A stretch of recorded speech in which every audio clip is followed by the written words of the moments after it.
আলহামদুলিল্লাহি ওয়া কাফা ওয়া সালামুন আলা ইবাদিহিল্লাযিনা ইসতাফা আম্মা বা'দ ফাআউযু বিল্লাহি মিনাশ শাইতানির রাজীম বিসমিল্লাহির রহমানির রহিম ওয়াস সাফা ওয়াল মারওয়াতা মিন শাইরিল্লাহ। প্রিয় দর্শক, আমি এই সাফা এবং মারওয়া, এই সাই সম্পর্কে এবং মা হাজেরা, ইসমাইল, ইব্রাহিম আলাইহিমুসসালাম ওনাদের সম্পর্কে কিছু কথা আপনাদের মাঝে তুলে ধরতে চাই। প্রথমত আমার মনে হলো যে এখানে কিছু কথা তুলে ধরা দরকার। এই যে আমরা এখানে সাফা মারওয়া সাই করতেছি, এটা কোথার থেকে আসলো? এটা মা হাজেরা, হযরতে ইব্রাহিম আলাইহিস সালাম যখন নমরুদের অগ্নিকুণ্ড থেকে বেঁচে গেলেন, আল্লাহ বাঁচিয়ে দিলেন, তারপরে যখন তিনি হিজরতের উদ্দেশ্যে রওনা হচ্ছিলেন, পথিমধ্যে হযরতে সারার সঙ্গে বাদশার মেয়ে তার বিবাহ হয়েছিল। আপনারা অবশ্যই অবগত রয়েছেন যে তার অনেক বছর পর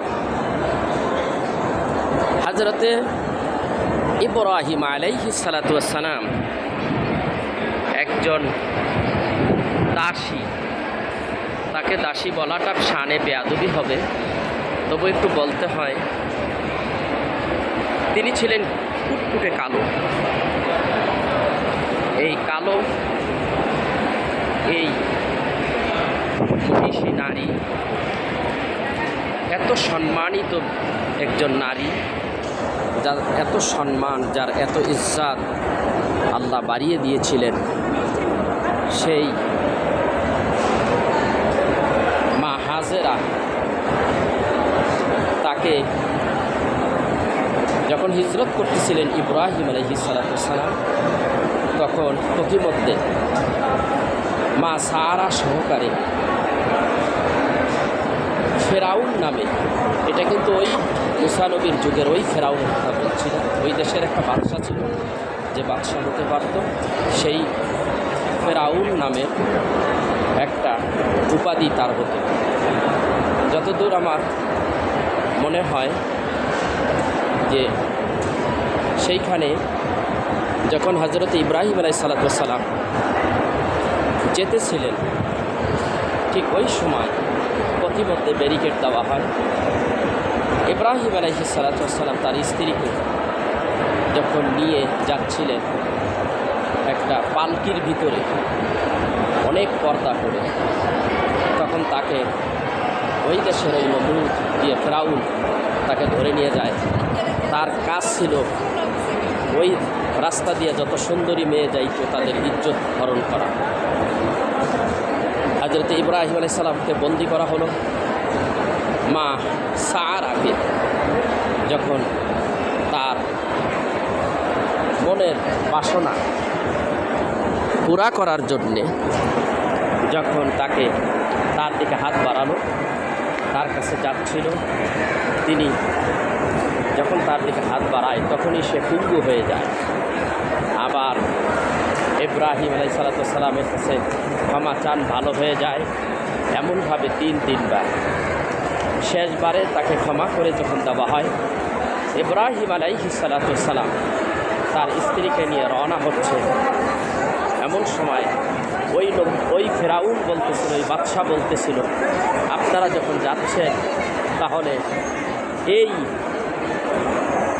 হাজেরাকে সঙ্গে নিয়ে যান, কারণ এই হাজেরা হলো অত্যন্ত সতী সাধ্বী এবং তাহের, পবিত্র, আপনারা আপনাদের সঙ্গে ওনাকে নিয়ে যান। বন্ধুগণ, একটু দৌড়িয়ে নেই, আমি নীলবাতির কাছে এসে গেছি, এখানে দৌড়াইতে হয় একটু করে। আল্লাহু আকবার কবীরা।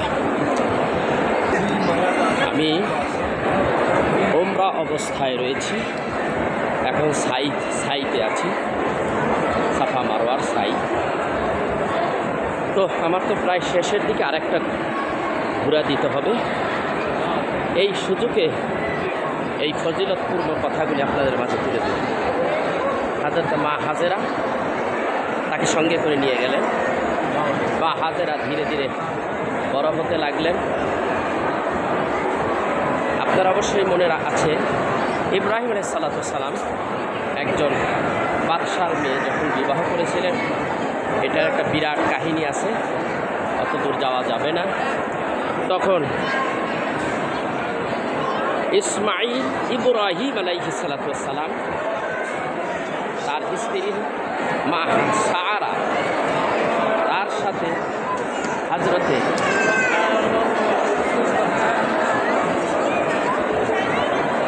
মা সারা হাজেরার সঙ্গে ইব্রাহিম আলাইহিস সালামের সঙ্গে বিবাহ দিয়ে দিলেন। কেন? তাদের যখন বয়স 80 বছর হলো, হযরত সারা তার কোনো সন্তানাদি হতে ছিল না। সেই জন্য বংশের প্রদীপ, বংশের আলো জ্বালাবার জন্যে একটা সন্তানের প্রয়োজন।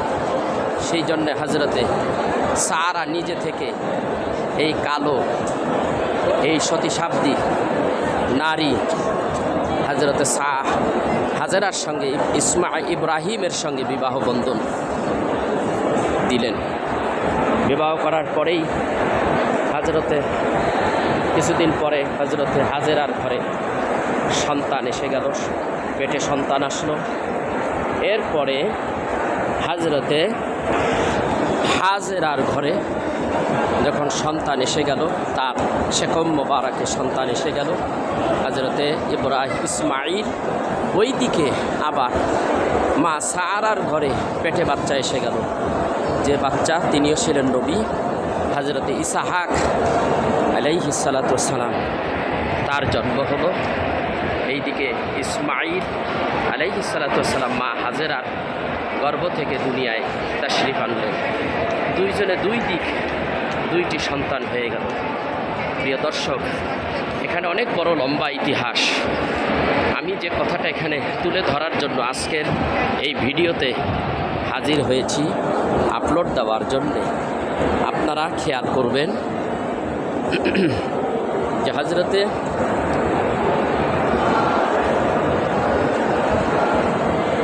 ইব্রাহিম আলাইহিস সালাম তার বড় বউ, তার স্ত্রী ছোট বউ হাজেরাকে অনেক জ্বালা যন্ত্রণা দিতেছিল। এক সময় হযরতে ইব্রাহিম আলাইহিস সালাম তার স্ত্রী হাজেরাকে এই কাবা বাইতুল্লাহর কিনারে, যেটাকে তাফসীরের কিতাবে আসে হারাম মরুভূমি ছিল, এখানে তাকে নির্বাসন দেওয়া হয়। সন্তান ইব্রাহিম ইসমাঈলকে নিয়ে সে এখানে রেখে যাচ্ছিলেন ইব্রাহিম আলাইহিস সালাম। তখনই হযরতে ইব্রাহিম আলাইহিস সালাম তাদেরকে রেখে যখন চলে যাচ্ছিলেন, এমন সময় মা হাজেরা ইব্রাহিমকে বললেন, তুমি আমাকে এখানে রেখে যাচ্ছ একা একা, কার হাতে? তখন ইব্রাহিম আলাইহিস সালাম বললেন, আমার আল্লাহর হাতে তোমাকে রেখে গেলাম। মা হাজেরা বলেন, যদি আপনি আল্লাহর হাতে রেখে যান তাহলে আমার কোনো দাবি নেই। এই অবস্থায় যখন রেখে গেল, তারপর এক সময় পানির প্রয়োজন খুব মা হাজেরা। বাচ্চা হযরতে ইসমাঈল পানি খেতে চায়, পানিতে তার ঠোঁট শুকিয়ে যাচ্ছে। তখনই হযরতে মা হাজেরা পানির জন্য একবার সাফায় পাহাড়ের দিকে তাকায়। সাফা পাহাড় তখন অনেক বড় ছিল, এখন কেটে সেটে ছোট বানিয়ে ফেলেছে। আমি কিন্তু এখন মারওয়া পাহাড়ের দিকে আসছি। আচ্ছা,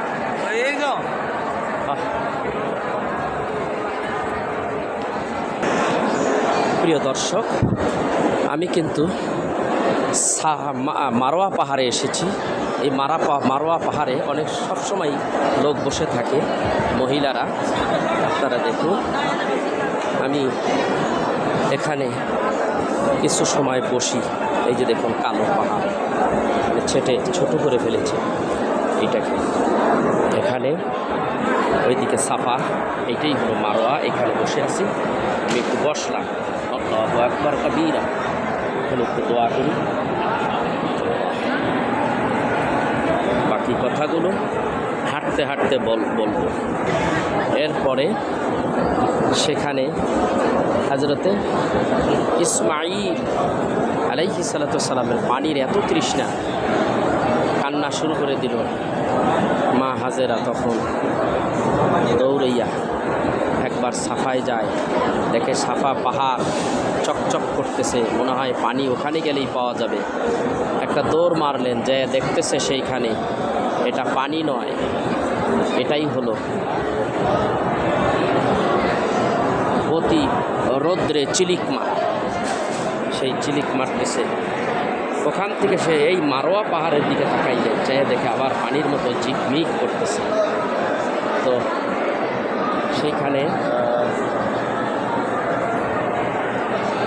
সেইখানে তিনি আবার দৌড় মারলেন,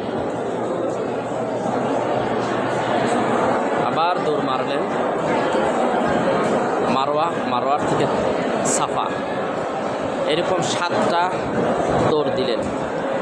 আল্লাহ রব্বুল আলামিন এই কাজটাকে এত পছন্দ করলেন আল্লাহ তাআলা, সেই জন্য মহান মনিব হাজী সাহেবদের উপরে ওয়াজিব করে দিলেন এই মা হাজেরার এই দৌড়াদৌড়ি, অর্থাৎ এই সাই। এই জন্য প্রত্যেকটা হাজি ওমরা করেন, হজ করেন, যাই করেন, এইখানে এসে যদি আপনি সাই না করেন, মা হাজেরার এই কাজটা না করেন, আপনার হজ কবুল হবে না। সাই করা ওয়াজিব। এই হলো ইতিহাস। সর্বোপরি এই কথাগুলি আমার বলার আরেকটা উদ্দেশ্য রয়েছে, সেটা হলো রাসূলুল্লাহ সাল্লাল্লাহু আলাইহি সাল্লামের বংশধর।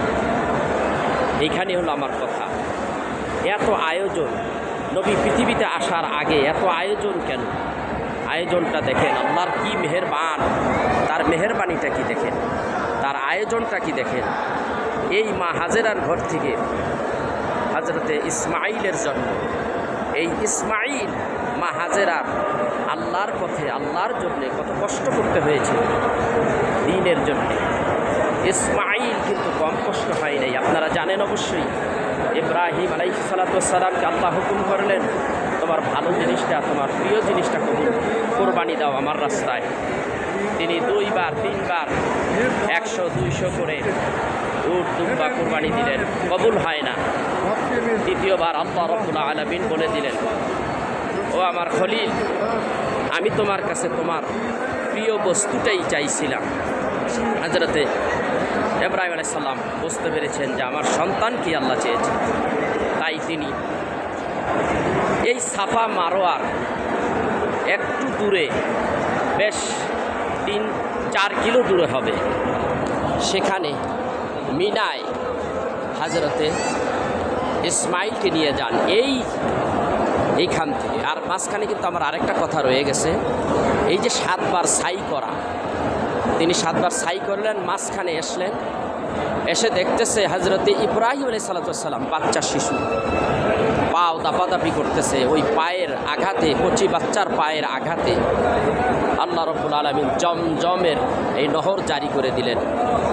জমজম পানি আসলো, পানি উপচে উঠতেছে। মা হাজেরা দেখে পানি তো উঠতেছে। মা হাজেরা পাথর দিয়ে চতুর্দিকে বেরিয়ে দিলেন পানি আটকে রাখার জন্য।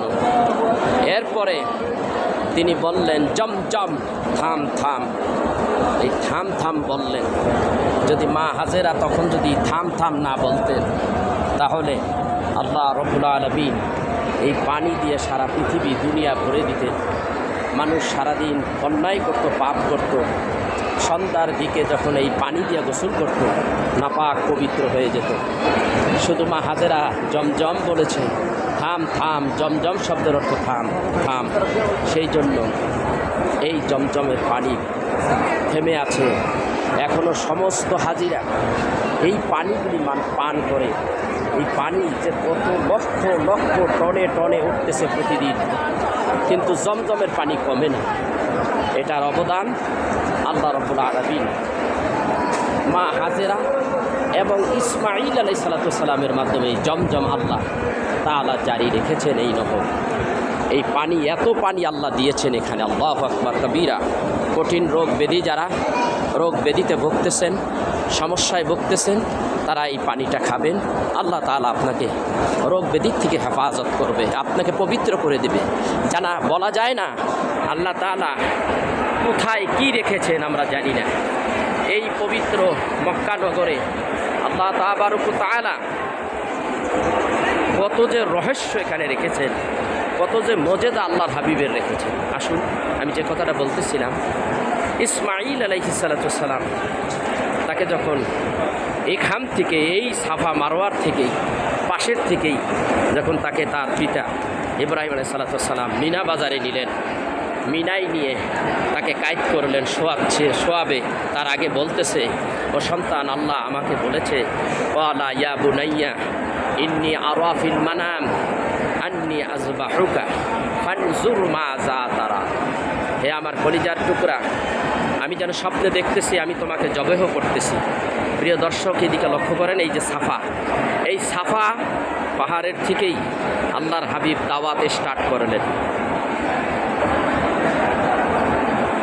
আল্লাহ বলে দিলেন হাবিবকে, ওয়াশিরু কাল আকরাবিন, ওয়াশিরা কাল আকরাবিন। কোরআনে বললেন, হাবিব আপনি আপনার জ্ঞাতি গোষ্ঠী যারা আছে তাদেরকে দ্বীনের দাওয়াত দেন। সবাইকে ডেকে এখানেই হাজির করেছিলেন। সহিহ বুখারীতে এসেছে, আল্লাহর হাবিব এখানে বলেছেন, ও আমার জ্ঞাতি গোষ্ঠী, দেশের মানুষ, শোনো তোমরা, এই পাহাড়ের অপর সাইডে যদি আমি মনে করি, তো আমি যদি বলি তোমাদের জন্যে শত্রু ওত পেতে আছে তোমাদের মারবার জন্য, তোমরা কি আমার কথা বিশ্বাস করবে? সকলে এক সুরে বলল, হ্যাঁ অবশ্যই বিশ্বাস করি, কারণ আমরা তোমাকে ছোটোবেলার থেকেই বিশ্বাস করি, তুমি আল্লাহ আমিন। তাহলে শোনো, রাসূল আরবি সাল্লাল্লাহু আলাইহি সাল্লাম এই পাহাড় থেকে বলতেছিলেন, এই পাহাড় তখন অনেক বড় ছিলেন, তখনই রাসূলুল্লাহ সাল্লাল্লাহু আলাইহি সাল্লাম বলতেছিলেন, শোনো, তাহলে এক আল্লাহ, আল্লাহ ছাড়া কোনো মাবুদ নাই, ইলাহা নাই, সেই রবের ইবাদত করো, সেই রবের উপাসনা করো। যদি কিছু চাওয়ার থাকে, মূর্তি পূজা ত্যাগ করো, তাদের কাছে কিছুই নাই, তাদের কাছে কিছুই চাওয়া যায় না, তোমরা আল্লাহর কাছে চাও, আল্লাহ তোমাদের দেবে, তার ইবাদত করো। তো এখানেই রাসূলুল্লাহ সাল্লাল্লাহু আলাইহি ওয়াসাল্লামকে প্রথম আঘাত করে আবু লাহাব, প্রথম পাথরটা মারে আবু লাহাব।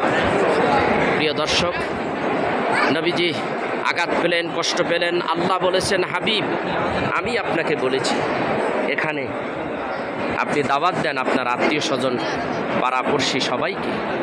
আপনি যখন এখানে সবাইকে ডেকে আনলেন, আর আপনাকে যখন আঘাত করলো আবু লাহাব, ওর উপর আল্লাহর লানত, আমার লানত। আল্লাহ তাআলা সূরা লাহাব নাজিল করে দিলেন। ভিডিও বড় করব না, সেই জন্যে সূরা লাহাবের অর্থ আমি বললাম না, তবে এতটুকু বলবো, তাব্বাত ইয়াদা আবি লাহাবিন ওয়া তাব।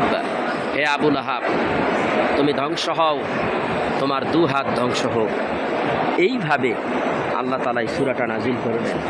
প্রিয় দর্শক, আমি যে কথাটি বলতেছিলাম, মূল কথাটা, সেই মূল কথাটা আমি এখনও বলি নাই। এত আয়োজন, ইসমাঈলকে শোয়াইলেন, ইসমাঈলকে আমন্ত্রণ দিলেন, জানাইলেন, এই আমি স্বপ্ন দেখেছি।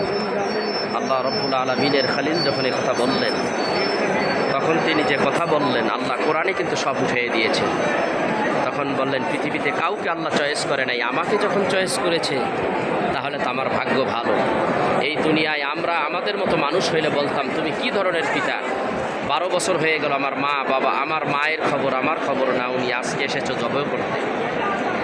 এরকমটি কিন্তু বলে নাই। সে কি বললেন, সেই শিষ্টাচার, সেই আদব, সেই পয়গম্বরের প্রতি এবং পিতার প্রতি যে এত ভক্তি শ্রদ্ধা জানিয়ে তিনি যা বললেন, তা কোরআনে আল্লাহ উঠিয়ে দিলেন যে, ক্বালা ইয়া আবাতি ফাআল মা তু'মারু সাতাজিদুনি ইনশাআল্লাহু মিনাস সাবিরিন। ও আব্বা, আপনি যে কাজ করতে আকৃষ্ট হয়েছেন, অবশ্যই আপনি আমাকে ধৈর্যশীলদের মধ্যে পেয়ে যাবেন, অবশ্যই আপনি তা পালন করবেন। আলহামদুলিল্লাহ। তো এই ছিল ইসমাইল আলাইহিসসালামের পরীক্ষা। আল্লাহ তাকে বাঁচিয়ে দিলেন, জবে করতে গেলে বাঁচিয়ে দিলেন। অনেক লম্বা ইতিহাস। এখন এই ইসমাইল আলাইহিসসালামের বংশের ভিতরেই আল্লাহ রাব্বুল আলামিন নূরে মুহাম্মাদি সাল্লাল্লাহু আলাইহি সাল্লামকে পাঠালেন। নবীদের বংশ ইসমাইলি বংশ। এই ইসমাইল আলাইহিসসালামের বংশ থেকে আল্লাহ তাআলা অনেক নবী রসুল পাঠাইলেন, কিন্তু হযরতে ইসহাক আলাইহিসসালাম তার বংশ থেকে কোনো নবী রসুল আসে নাই। তাফসিরে ইবনে কাসিরের মধ্যে বর্ণনায় তাফসিরে ইবনে কাসিরের বর্ণনায় পাওয়া যায় যে এরকম কোনো কিছু আসে নাই। প্রিয় দর্শক, আমি আপনাদের কাছে বলতে চাই, ইসমাইলের বংশ থেকে আমার রাসূল আসবেন দুনিয়ায়, রাহমাতুল লিল আলামিন দুনিয়ায় আসবেন। কোন বংশে আসবেন আল্লাহ রাব্বুল আলামিন আগেই যাচাই ফাছাই করে তাদের ঈমানি পরীক্ষা নিয়ে তাদেরকে শুধরিয়ে তাদেরকে পাক পবিত্র, এমনি পবিত্র পাক, তারপরও আরও পবিত্র করে তাদেরকে দুনিয়ায় আনলেন। আর সেই বংশের ভিতরেই আল্লাহ রাব্বুল আলামিন হযরতে রাসূল আরবি সাল্লাল্লাহু আলাইহি সাল্লাম তাকে এই দুনিয়ায় আনতেছেন। কত ঘটনা, এর ভিতরে কত ইতিহাস ঘটে গেল। ইব্রাহিম আলাইহিসসালামের কম কষ্ট করতে হয় নাই, যাকে সরাসরি আগুনের মধ্যে নমরুদ ফেলে দিয়েছিল, যার পরীক্ষার কোনো শেষ নাই। বাপ হয়ে, পিতা হয়ে সন্তানকে জব করা, কোরবানি করা, এক বিরাট এক ইমানের পরীক্ষা। সেই বংশে এই এত পরীক্ষার পরেও আল্লাহ তাআলা ইব্রাহিম খলিলুল্লাহর এই বংশের মধ্যে হযরত ইসমাইলকে দিলেন। আর সেই ইসমাইলি বংশের মধ্যে থেকে আল্লাহর হাবিব এই জগতে আসলেন। এই হলো ইতিহাস। এখন আমি দেখতে পাচ্ছি ইব্রাহিম আলাইহিসসালামকে যখন আগুনে ফেলানো হয়, তখন ইসমাইলকে আল্লাহ বললেন, ইসমাইল, আমি তোমাকে আগুন থেকে বাঁচিয়ে দিলাম। আল্লামা ইমাম আজম আবু হানিফা রহমাতুল্লাহ আলাইহি তার কিতাবে লেখেন, কাসিদাতুন নোমান কিতাবে লেখেন, ইসমাইলকে বাঁচিয়ে দেওয়া হলো, একমাত্র আগুন থেকে বাঁচিয়ে দেওয়া হলো। কারণ হযরত ইব্রাহিম আলাইহিসসালামকে আগুন থেকে বাঁচিয়ে দেওয়া হলো, তার পেশানিতে, তার কপালে ছিল নূরে মুহাম্মাদি। আদম আলাইহিসসালামকে ক্ষমা করে দেওয়া হলো, তিনি রসুলের উসিলা দিয়ে ক্ষমা চাইলেন। আদম আলাইহিসসালামের কপালের মধ্যে আল্লাহ নূরে মুহাম্মাদি ঢেলে দিলেন। হযরতে ইসমাইলকে আল্লাহ রাব্বুল আলামিন কোরবানি করার হাত থেকে, জবে হওয়ার হাত থেকে বাঁচিয়ে দিলেন একমাত্র রসুলের জন্য। আমার রসুল ইসমাইল যদি সেই দিন কোরবানি হয়ে যেতেন, তাহলে আল্লাহর রসুলকে কি আমরা পাইতাম? এগুলি সব আল্লাহরই কারিশমা। এই ইতিহাসটা তুলে ধরার জন্যই আমি এত বড় একটা লাইভ, এত বড় একটি ভিডিও আপনাদের সামনে উপস্থাপন করতে যাচ্ছি। প্রিয় দর্শক, সব কিছু, এত কিছু আয়োজন, সব কিছুর আয়োজন শুধু একজনের কারণেই, তিনিই হলেন আল্লাহর শ্রেষ্ঠ পয়গম্বর, যিনি পয়গম্বরদেরও পয়গম্বর, যিনি রাসূলদের রাসূল, যিনি কুল কায়নাতের রহমত, যার সামনে আল্লাহ বলেছেন, ওয়া রাফা'না লাকা যিকরাক, হে হাবিব, আপনার কথা কে কি বলবে আমি জানি না। হে হাবিব, আমি আপনার আলোচনা সব কিছু এই পৃথিবী সৃষ্টি হওয়ার আগে রোজে আদর্শ থেকেই বর্ণনা করতেছি আপনার সেই জিকিরের কথা। আমি আপনার কথা তামাম জগৎ সমূহের মধ্যে প্রচার করে দিয়েছি। আপনার জিকির আমি বুলন্দ করেছি। ইন্নাকা লাআলা খুলুকিন আযীম, আমি আপনাকে মহান সুমহান চরিত্রের অধিকারী করেছি। লাকাদ কানা লাকুম ফি রাসূলিল্লাহি উসওয়াতুন হাসানা, হাবিব গো, আপনার চরিত্র ছাড়া সারা বিশ্বের মানব জাতির কোনো উপায় নাই। আপনার চরিত্র উত্তম চরিত্র। আপনার চরিত্রকে যদি সারা জাহানের মানুষ যদি না ধরে, অনুসরণ না করে, তাহলে কোনো মানুষ নাজাত পাবে না। সেই জন্য আপনার চরিত্রে চরিত্রবান হওয়া প্রত্যেকটা বান্দা, প্রত্যেকটা উম্মাতকে আমি আল্লাহ ওয়াজিব করে দিলাম, ফরজ করে দিলাম। এই জন্য আপনার চরিত্র তো আমি আমার পবিত্র কালামুল্লাহ শরীফের চরিত্র, 30 পারা কোরআনের যে কথা, কর্ম, যে সমস্ত কাহিনী, যে সমস্ত ঘটনা, সব কিছুর মূলেই হলো আমার রাসূল আরবি সাল্লাল্লাহু আলাইহি সাল্লাম। সব কিছু আল্লাহর হাবিব। এই হাবিবের মর্যাদা এত, এই জন্য বাংলাদেশের মধ্যে কিছু আবু জাহেল আবু লাহাবের প্রেতাত্মা আছে, রাহমাতের নবীর সম্মানের আলোচনা করলে ওদের কলিজায় আগুন লেগে যায়। এই সমস্ত বেয়াদবদের কাছ থেকে হেফাজত থাকবেন। আমাদের সকলের ঈমানকে হেফাজত করেন আল্লাহ। আপনার হাবিবের প্রতি এক জাররা পরিমাণ মহাব্বতের কমতি যেন না হয় আল্লাহ। আমাদের সেই ইচ্ছা শক্তি, সেই ভালোবাসা আমাদের অন্তরের মধ্যে রেখে দিন, জমা রেখে দিন।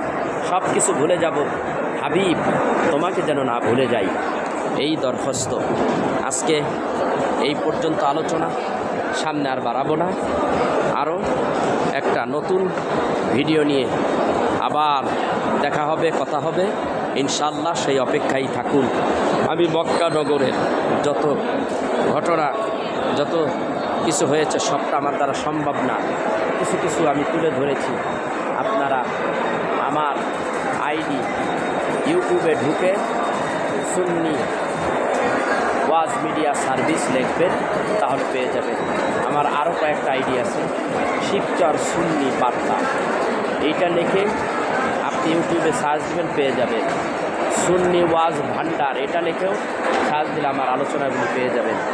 বিস্তারিত আলোচনা শেষ করব। এখন অনেক আলোচনা হয়েছে, আমি এখন সাফা গেট দিয়ে বের হয়ে যাচ্ছি। প্রিয় দর্শক, অনেক কথা হয়েছে, আমার জন্য দোয়া করবেন। আমার ভিডিওটা যদি কারো ভালো লাগে অবশ্যই অবশ্যই শেয়ার, কমেন্ট, সাবস্ক্রাইব করতে ভুলবেন না। আসসালামু আলাইকুম ওয়া রাহমাতুল্লাহি ওয়া বারাকাতুহু।